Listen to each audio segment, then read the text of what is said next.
Since the very start of Russia's war of aggression, Gdańsk has always lived up to its reputation.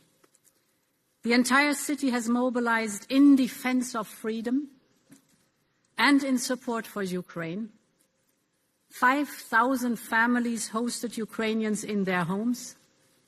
Schools started teaching in Ukrainian. And the local government has provided constant support to people on the front line. The people of Gdańsk are showing that solidarity is not only part of your history, it is part of your character. So on behalf of Europe, to the people of Gdańsk, I want to thank you from the bottom of my heart for your generosity.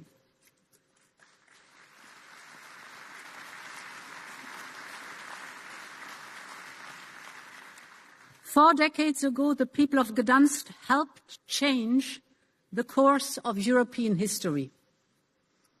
They showed that freedom could prevail over oppression. And they helped open the path to Poland's European future. Today, the people of Ukraine are doing the same. The courage of Ukraine's armed forces has shifted the momentum on the battlefield. Ukraine's defense industry, with Europe's support, is showing that it can out-innovate Russia's. Ukraine now produces drones at a scale that matches and even exceeds Russian production capacity. And the determination of the Ukrainian people has shown to the world that their European choice cannot be broken.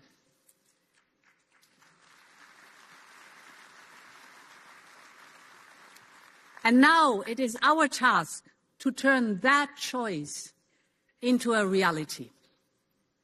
Earlier this month, indeed, we opened the first cluster of negotiations with Ukraine, and this was a historic moment. A recognition of the remarkable progress Ukraine has made already, and a strong signal that Ukraine's future belongs in our European family.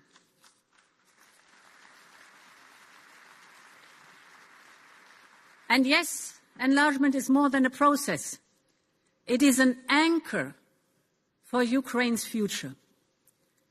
The first cluster focuses on the fundamentals of our union: the rule of law, strong democratic institutions, effective public administration, the foundations on which lasting prosperity is built.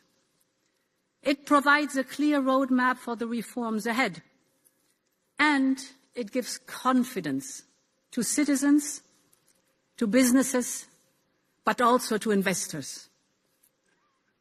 And as always, accession will remain merit-based, without any question. But if Ukraine continues to reform with the determination it has shown in the recent years, its place in the European family is becoming a reality.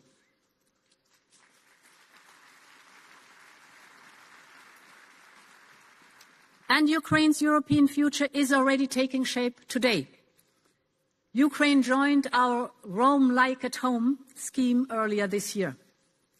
Ukraine is moving forward on SEPA, the single euro payment area, very important for businesses.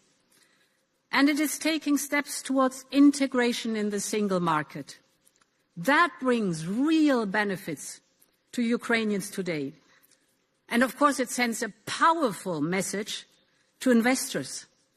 If you invest in Ukraine, you invest in Europe. Not only in an economy of around 200 billion euro, but in a future member of a single market worth 20 trillion euros. A market 100 times larger, and a market built on the rule of law, legal certainty, and the protection of property rights. And this is why Ukraine's European path is such a powerful proposition. And this is why now is the time to invest in Ukraine.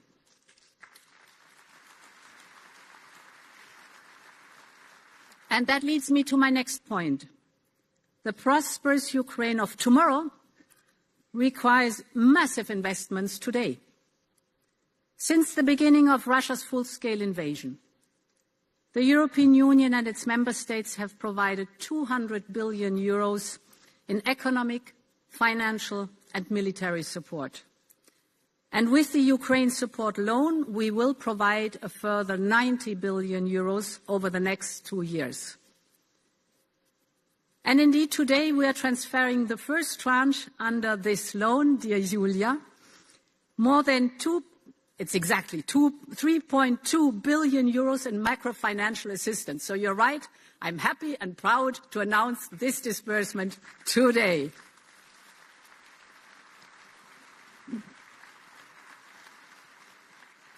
And we will start paying the first money of the 6 billion euro for drone production in the coming days. This indeed is solidarity in action.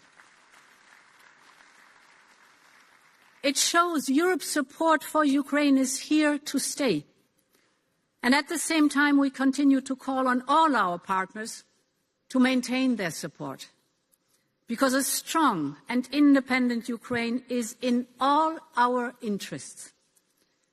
Our ambition is not only to help Ukraine endure, it is to help Ukraine grow and prosper as a free and European country.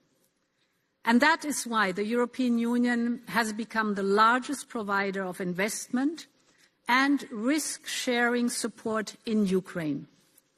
We're helping cities and towns to rebuild. We're supporting the resilience of the energy sector. We are providing financing to businesses, including in the frontline regions. Now we are taking the next step. At last year's Recovery Conference in Rome, we announced the creation of a European flagship fund, the largest equity fund dedicated to the reconstruction of Ukraine. Today I can say that fund is ready to go. It will invest in some of the most strategic sectors of Ukraine's future, from clean energy to infrastructure to the high-growth companies that will drive Ukraine's economy in the decades ahead. The fund is backed by the European Union, Poland, France, Germany, and Italy. It can mobilize up to €500 million still this year, with the aim of reaching €1 billion over time. So public capital will take the first share of the risk. And this creates the confidence needed to attract private investment of scale.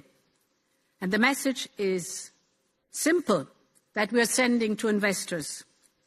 When you invest in Ukraine, you're not only investing in Ukraine's future, but you are investing in Europe's future.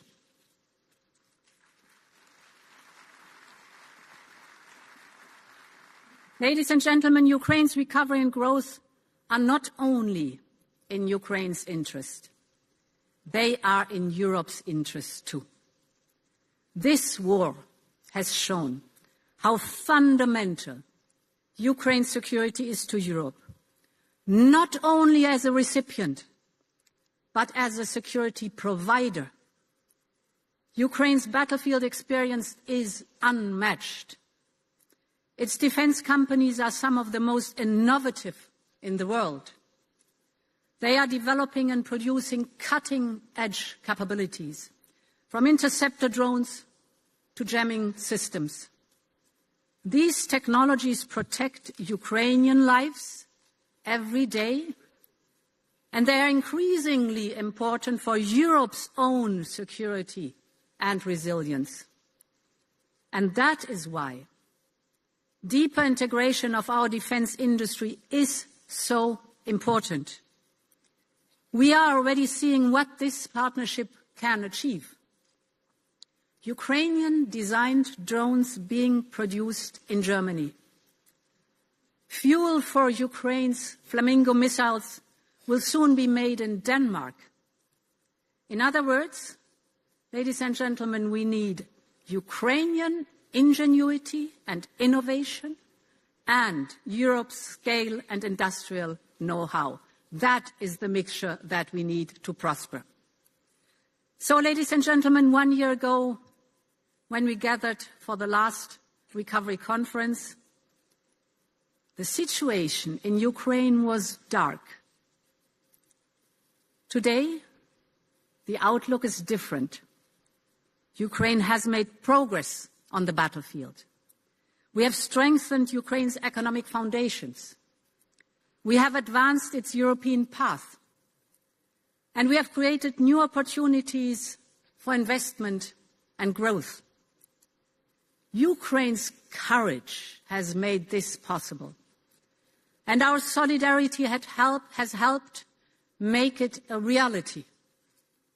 The lesson of Gdańsk remains as relevant today as it was 4 decades ago. Solidarity is the road to freedom. And in that spirit, thank you, Gdańsk and Poland, for your solidarity. Thank you, Europe, for your solidarity.